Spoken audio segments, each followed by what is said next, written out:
2020년 7월 12일 주일 예배를 하나님께 올려 드리겠습니다. 다 같이 묵도하시겠습니다.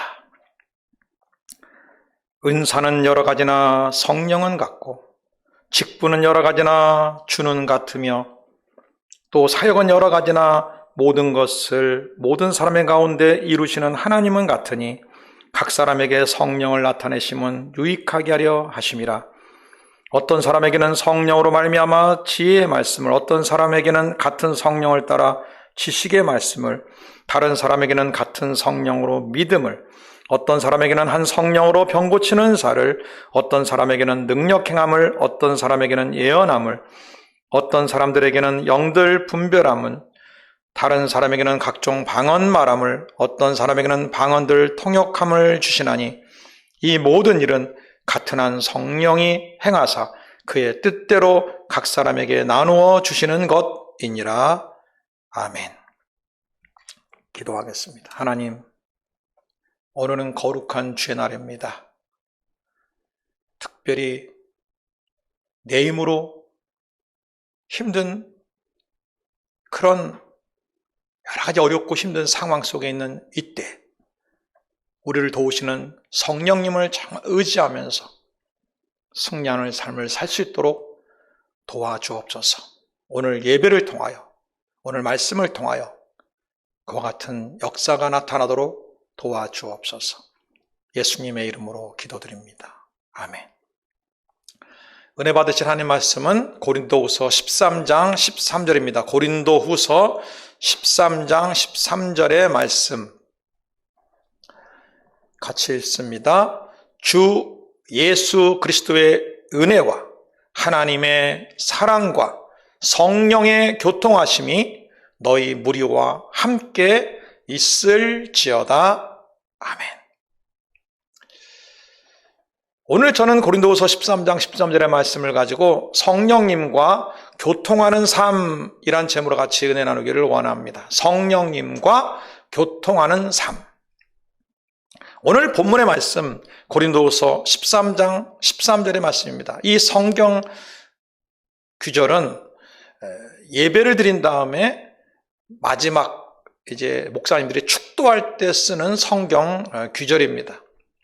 이 고린도후서 13장 13절은요, 예수 그리스도 그리고 하나님, 성령님 이렇게 삼위일체 하나님이 등장합니다. 그리고 그 삼위일체 하나님 한 분 한 분 뒤에 한 단어가 붙어 있습니다. 먼저 예수님께는 은혜라는 단어가 붙었죠. 주 예수 그리스도의 은혜와 은혜. 은혜라는 것은 도저히 받을 수 있는 자격이 없는 자에게 주는 것, 받게 되는 것을 은혜라고 말합니다. 우리 구원받는 거 은혜죠. 구원받을 수 없는데 구원을 받는 은혜입니다. 그리고 하나님 뒤에는 사랑이라는 단어가 붙어 있습니다. 독생자도 아낌없이 주신 사랑, 하나님의 사랑. 그리고 성령님 뒤에는 어떤 단어가 붙어 있느냐? 우리 흔히 성령이 그러면 능력 이렇게 생각합니다. 근데 능력이 아니라 교통하심이라는 단어가 붙어 있습니다. 그 뜻은 성령에게 있어서, 성령과의 관계에 있어서 바로 능력보다 더 중요한 게 교통하심이라는 것입니다. 그래서 오늘은 이 성령님의 교통하심에 대하여 말씀을 나누기 원하는데요. 이 교통이란 단어는요, 대화를 나누고 인격적인 교제를 나누는 것을 교통이다라고 말합니다. 성령님은 인격적인 분이세요. 그러므로 얼마든지 우리와 교통할 수 있습니다. 얼마든지 대화 나눌 수도 있고 얼마든지 인격적인 교제를 나눌 수가 있습니다. 성령님과 교통하는 삶을 살 수 있다는 것입니다. 하나님은요, 우리들이 성령님과 교통하면서 살아가는 삶을 살기를 정말 원하십니다. 그리고 우리 또한 이제 신앙이 이제 점점 깊어지잖아요. 점점점 깊어지면 영적인 깊은 갈급함이 생깁니다. 그 영적 깊은 갈급함은 결국 하나님과의 깊은 교제, 또 성령과의 깊은 교통함을 요구를 하게 됩니다. 그러므로 이 성령 성령님과의 교통하심에 대해서 우리가 깨닫고 어떻게 교통해야 되는지, 또 성령님과의 교통하는 삶이 어떤 삶인지에 대해서 알아야 됩니다. 그래서 오늘 성령님과의 교통하는 삶에 대하여 4가지로 살펴보려고 합니다. 첫째는 성령님과 범사에 대화 나누는 삶을 생활하길 주의 이름으로 부탁을 드립니다. 성령님과의 교통하는 삶의 가장 우선은 대화입니다. 성령님과 대화 나누는 거예요. 성령님과 대화 나누고 성령에게 물어보게 성령 음성을 듣는 것입니다. 그러니까 우리는 모든 범사에 성령님께 물어봐야 돼요. 성령님 이거 어떻게 해야 돼요? 성령님 어디로 갈까요? 성령님 왜 이렇게 돼요? 성령님께 자꾸 물어보는 게 생활화되고 습관이 됩니다. 또 성령님과 상의를 해야 됩니다. 그냥 내 뜻대로만 하지 말고 구체적으로 이렇게 저렇게 상의를 하면서 진행을 해야 됩니다. 그리고 필요할 때마다 말씀해 주세요 하고 성령의 음성도 들으며, 또 모를 때도 성령님 이거 나 몰라요 좀 알려달라고 성령님께 가르쳐달라고도 하고, 이렇게 물어보고 상의하고 음성도 들으며 가르침도 받으면서 이런 삶을 제일 먼저 해야 된다는 것입니다. 요한복음 14장 26절에 보혜사 곧 아버지께서 내 이름으로 보내실 성령, 그가 너에게 모든 것을 가르치고 내가 너에게 말한 모든 것을 생각나게 하라 그랬습니다. 그 성령께서는 내가 성령께 부탁하면 가르쳐 주시기도 하고 또 생각도 나게 하시고 이렇게 말씀해 주시고 또한 대화도 나눠주시는 것입니다. 제가 이 요한복음 14장 26절 더하여서 27절까지 말씀을 그 시험 보는 분들에게 꼭 얘기를 합니다. 특히 학생들에게 시험 볼 때 꼭 이 성경 말씀을 가지고 기도하라고, 하나님 제가 시험 봅니다. 성령님 도와주세요. 그 시험에 대한 답을 가르쳐 주세요. 또 내가 공부한 모든 것들이 생각나게 해주세요. 그리고 세상에 수 없는 평안을 주세요. 이렇게 꼭 기도하고 보랍니다. 그러면 성령께서 그 시험 보는 순간순간에 도와주시는 역사를 체험했다는 간증들을 많이 듣게 됩니다. 성경에서 하나님께 대화 나누면서 하나님께 물어보면서 음성 들으면서 지낸 대표적인 인물 중에 하나가 다윗입니다. 다윗은 꼭 이제 전쟁할 때 하나님 저희가 올라가리까? 그래 올라가라. 하나님 우리와 함께 할 것이다. 함께 해줄 것이다. 이렇게 계속 하나님께 물어봤어요. 그런 것처럼 우리들도 모든 일에 범사에 이렇게 물어봐야 돼. 자, 개인적으로도 하나님께 항상 물어보고 하나님과 대화 나누고 제 음성을 듣는 삶을 살 뿐만 아니라 교회 또한 그래야 됩니다. 계시록 2장 29절에 귀 있는 자는 성령이 교회들에게 하시는 말씀을 들을지어다 그랬습니다. 하나님의 교회도 계속 성령의 음성을 들어야 됩니다. 성령님께 물어봐야 됩니다. 우리 교회가 어떻게 나가야 될지, 우리 교회의 사명이 뭔지 이런 것들을 물어봐야 돼요. 저는 이제 이 교회 담임 목사로서 항상 설교에 대한 생각을 갖고 있습니다. 그리고 하나님, 성령님 이번에는 어떤 설교를 해야 돼요? 이렇게 묻습니다. 그러면 성령님께서 이러이러한 설교를 하라 이렇게 알려주세요. 그걸 준비해서 설교를 합니다. 옛날에 그 IMF 시대 때 어렵고 힘들 때 그 IMF 시대가 터지기 전에 일이었습니다. 이제 한 학기의 설교가 다 끝나고 이제 새로운 그 설교를 준비해야 될 시기인데 성령님 어떤 설교를 해야 돼요? 그랬더니 성령께서 축복에 대한 설교를 하라. 근데 이 축복에 대한 설교를 한 주나 2주 하면 안 되고 최소 3개월, 6개월을 해야 된다. 전 도저히 이해할 수가 없었습니다. 아니 왜 굳이 꼭 이 설교를 해야 되나? 어쨌든 성령께서 말씀을 듣기 때문에 순종했습니다. 그래서 몇 주 동안에 열심히 준비했습니다. 축복에 대한 설교들을 12종류를 준비하고 또 한 종류에 또 2권씩 나누기도 해갖고요 24편의 설교를 준비하게 됐습니다. 그런데 준비가 끝났을 때 이제 새로운 설교를 해야 될 때 갑자기 IMF가 터졌던 거예요.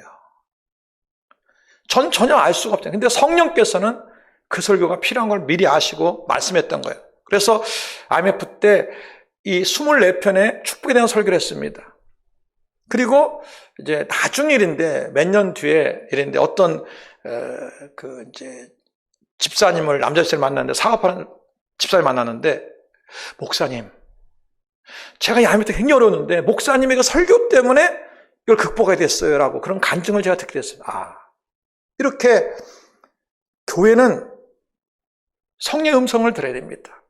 어떤 설교해야 될지, 또 내가 어떻게 해야 될지, 교회가 어떤 방향으로 나가야 될지 그런 음성을 또 들어야 됩니다. 그러므로 성령님과의 교통하는 삶의 첫 번째는 바로 하나님과 대화 나누고 하나님의 음성을 듣는 삶을 생활해야 된다는 것입니다. 두 번째, 성령님과 교통하는 삶은요, 범사에 성령님과 함께 일하는 삶이 되어야 하는 것입니다. 성령의 음성만 듣고 혼자 일해요. 나 혼자. 그래서는 반쪽 성령과의 교통하는 삶밖에 안 됩니다. 반쪽밖에 안 돼요. 그러니까 성령의 음성을 들었으면 성령님 같이 일해요 하고 성령과 함께 일을 해야 됩니다. 성령님과 함께 해야 됩니다. 이제 만약에 이제 운전한다면 성령님 함께 운전해 주세요. 안전 운전해 주세요. 내가 뭘 가르치거나 강의를 해야 돼. 성령님, 내가 다 준비했지만 나 혼자 강의하게 두지 마세요. 강의할 때 같이 강의해 주세요. 이렇게 해야 되는 것입니다. 설교할 때 마찬가지죠. 사업하는 분, 사업 계획을 세우고 합니다. 그때 사업할 때 하나하나 성령님, 나 좀 도와주세요. 나랑 함께 사업해 주세요.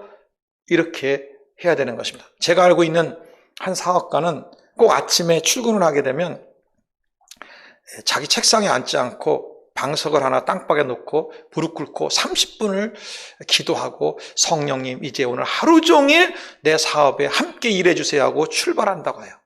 하나님께서 그 사업을 굉장히 도와주셨습니다.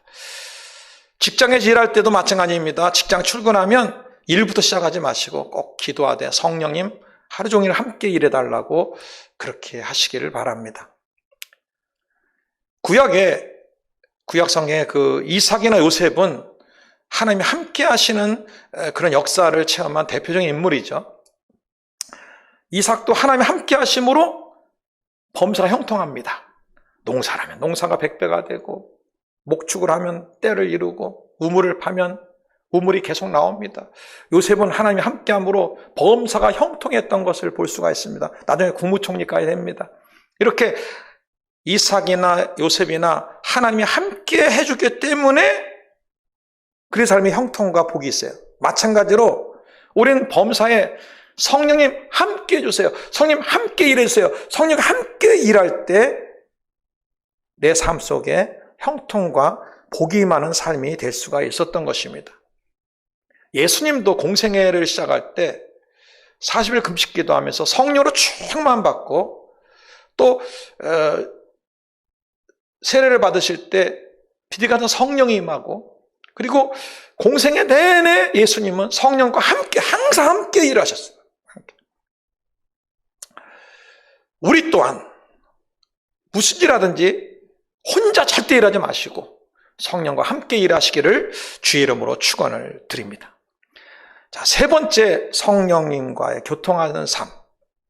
성령님과 교통하는 삶은요, 성령님과 교통하는 데 관련된 은사들이 있어요. 그 성령님과 교통하는 데 관련된 은사를 구해서 그 은사를 활용해서 사는 삶을 살기를 주의 이름으로 부탁을 드립니다. 자, 성령과의 교통하심에 관련된 은사가 5가지가 있는데요. 첫째는 지식은사입니다. 지식은사란 건 내가 모르는 것을 알게 되는 걸 지식은사라 그럽니다. 두 번째는 지혜은사가 있습니다. 지혜은사라는 건 내가 해결할 방법이 없는데 그걸 해결할 수 있는 방법을 얻게 되는 것을 지혜은사라 그럽니다. 또 세 번째는 영분별의 은사라는 게 있습니다. 영분의 은사는 영적인 걸 분별하는 것, 성령이냐 악령이냐 옳으냐 틀리냐 이게 것이냐 참이냐 이런 것들을 분별하는 은사입니다. 네 번째는 방언 통변의 은사가 있습니다. 방언하게 돼 그 뜻이 무슨 것인가를 알게 되는 방언 통변의 은사고요. 미래를 예견하게 되고 알게 되는 예언의 은사, 이게 다섯 번째 종류의 은사입니다. 이렇게 지식의 은사, 지혜의 은사, 영분별의 은사, 방언 통변의 은사, 예언의 은사 이런 다섯 가지 은사가 성령과 교통하는 데에 관련된 은사들입니다. 그러니까 내가 성령과 교통하는 삶을 잘 지내기 위해서 이 다섯 가지 관련된 은사를 먼저 구하세요. 하나님, 지식의 은사를 주세요. 지혜의 은사를 주세요. 영분별의 은사를 주세요. 성령님, 방언 통변의 은사를 주고 예언의 은사를 주고 성령님께 구하시기를 바랍니다. 예수님은 공생애 내내 이런 은사들을 활용하셨어요. 사마리아 여인을 전도할 때 그 거부감 있는 사마리아, 힘든 사마리아 여인을 정말 대화의 놀라운 지혜를 통하여 이제 예수를 믿게 만들고 구원의 역사에 이르도록 만들었습니다. 또한 예수님이 십자가를 짊어지기 전에 예루살렘 입성할 때 나귀가 어디 있다. 아무도 타보지 않는 나귀가 저기 있다. 가서 죽게 쓰게 하라. 그러면 쓰시겠다 그러면 줄 거다. 아니 전혀 모르는 사실을 알아야 그 지식의 은사를 사용하기도 합니다. 이렇게 예수님은 성령과 교통에 관련된 이 은사들을 모든 부분에 사용한 걸 볼 수가 있습니다. 베드로도 아나니아와 삽비라가 왔을 때 너 왜 이렇게 성령을 속이느냐? 영분별 은사로 딱 이렇게 알아맞힙니다. 바울도 선교를 나가면서 각가지 은사들을 사용한 걸 볼 수가 있습니다. 성령과 교통하는 삶 중에 바로 성령님의 교통과 관련된 은사들을 활용해서 사는 삶, 이게 바로 포함되어 있는 것입니다. 마지막 네 번째로는 성령님을 통해 영의 깊은 곳에 들어가 영의 세계를 체험하며 영의 세계 속에서 성령과 교통하는 삶이 있습니다. 그러니까 범사에 대화 나누고 성령과 함께 일하며 그 은사를 활용하는 그런 교통함 세 가지뿐만 아니라 굉장히 깊은 단계의 성령과의 교통하는 삶이 있는데 그게 바로 뭐냐면 영의 깊은 데에 들어가서 영의 세계를 체험하는 삶이라는 거예요. 또 그 속에서 성령과 교통하는 삶이라는 것입니다. 고린도전서 2장 10절에 오직 하나님이 성령으로 이것을 우리에게 보이셨으니 성령은 모든 것 곧 하나님의 깊은 것까지도 통달하시느니라 그랬어요. 깊은 것까지도 성령님은 통달했어요. 고린도후서 12장 1절에서 4절에 무익하나마 내가 부득불 자랑하노니 주의 환상과 계시를 말하리라. 내가 그리스도 안에 있는 한 사람을 아노니 그는 14년 전에 셋째 하늘에 이끌려간 자라. 그가 몸 안에 있었는지 몸 밖에 있었는지 나는 모르거니와 하나님은 아시느니라. 내가 이런 사람을 아노니 그가 몸 안에 있었는지 몸 밖에 있었는지 나는 모르거니와 하나님 아시느니라. 그가 낙원에 이끌려가서 말로 표현할 수 없는 말을 들었으니 사람이 가히 이르지 못할 말이로다 그랬습니다. 사도 바울은 성령과 늘 깊이 교통하는 분이었습니다. 그런 그 교통이 점점 깊어지는 가운데 영의 깊은 세계로 들어가게 됐습니다. 그리고 환상을 봅니다. 바로 셋째 하늘에 이끌려간 놀라운 환상을 봅니다. 이렇게 성령의 교통의 삶 속에 아주 깊은 단계에 들어가면 이런 역사를 체험할 수가 있습니다. 계시록 1장 10절에도 주의 날에 내가 성령에 감동되어 내 뒤에서 나는 나팔소리 같은 그 음성을 들었으니 사도 요한이 밤모섬에 이제 유배를 갔을 때 거기서 정말 하루에 수많은 시간들을 기도하며 성령과 교통하는 삶을 살았습니다. 그럴 때 주일날에 갑자기 성령이 감동이 됐는데 영의 깊은 세계에 들어가 예수님을 보게 된 것입니다. 그리고 놀라운 그 요한계시록 종말에 대한 예언이 환상으로 펼쳐지게 된 것입니다. 실제로 체험하듯이 체험을 한 것입니다. 그리고 그걸 기록한 것이 바로 성경의 마지막 책인 요한계시록이었던 것입니다. 구약에도 에스겔 같은 사람은 성령에 완전히 감동하고 사로잡혀서 환상들을 본 그런 것을 알 수가 있습니다. 에스겔 이 37장 1절에 보니까 여호와께서 권능으로 내게 임재하시고 그의 영으로 성령으로 나를 데리고 가서 골짜기 가운데 두셨는데 거기 뼈가 가득하더라 그랬습니다.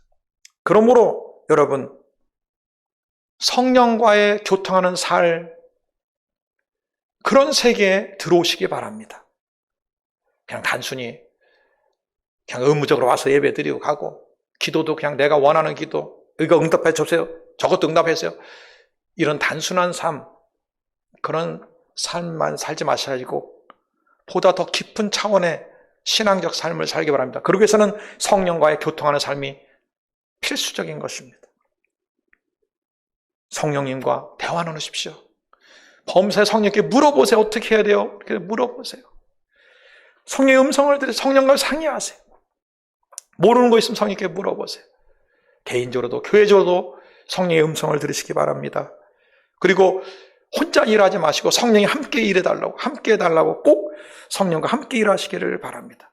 이삭과 요셉처럼 하나님이 항상 함께 할 때 형통과 복의 역사가 있었던 것처럼 우리도 성령님과 함께 항상 일함으로 형통과 복이 따르도록 만드시기 바랍니다. 그리고 성령과 관련된 은사들을 적절히 구하세요. 지식은사, 지혜은사, 영문면은사, 방언통변 연사를 달라고 기도하십시오. 그리고 은사를 적극적으로 활용하시기를 부탁을 드립니다. 더 나아가서 정말 영의 깊은 데까지 가서 깊은 것까지 통찰하시는 성령님의 역사를 통하여서 깊은 세계를 체험하고 하나님의 영께 영광 돌리는 귀한 삶이 되기를 주님의 이름으로 부탁을 드립니다. 이러한 삶을 소원하십시오. 또 이런 삶을 적극적으로 하세요. 믿고 도전하세요. 그럼 성령님께서 우리와 깊은 교통을 통하여 더욱더 영광 돌리는 귀한 삶으로 이끌어갈 것이며 하나님께서 맡긴 사명들을 더 능력 있게 감당하게 해줄 것입니다. 기도하겠습니다. 하나님 아버지요, 우리가 단순한 신앙적 삶을 뛰어넘어 성령님과 교통할 수 있는 삶이 되도록 역사해 주시옵소서. 지금 같은 시대는 더더군다나 성령님과 교통하는 삶이 정말 필요하고 성령께 어떻게 해야 될지를 물어야 되며 또 성령이 주시는 은사를 가지고 지내야 되고 성령님과 함께 일하는 역사가 있어야 됩니다. 우리 모든 전 성도들이 이와 같은 삶으로 갈 수 있도록 성령님 도와주옵소서. 예수님의 이름으로 기도드립니다. 아멘. 하나님께 헌금해서 기도하겠습니다. 하나님께 귀한 헌물을 드리고자 오니 주께서 우리의 마음을 감동해 주시고 성령께서 가르쳐 주시고 그 마음을 부어주시고 역사해 주옵소서. 예수님의 이름으로 기도드립니다. 아멘. 여러분, 지금 계속 40일 작정 집중능력 기간입니다.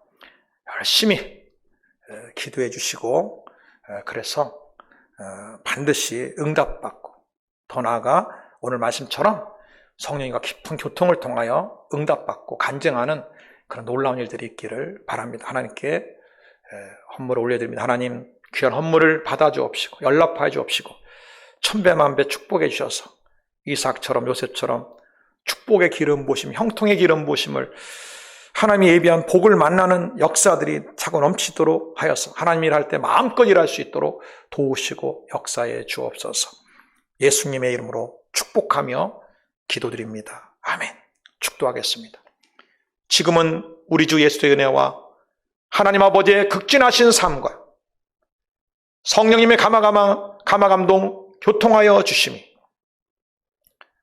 성령님과의 교통하는 삶을 사모하며 더 깊은 교통함을 원하며 나가는 모든 성도들 위해 가정생활 범사위에 우리 사업장과 직장회와 교회와 선교회와 선교지 위에 그 나라와 이 나라 이 민족 위에 지금부터 영원토록 함께 하시기를 간절히 축원드리옵나이다. 아멘. 영광 받아 주시옵소서.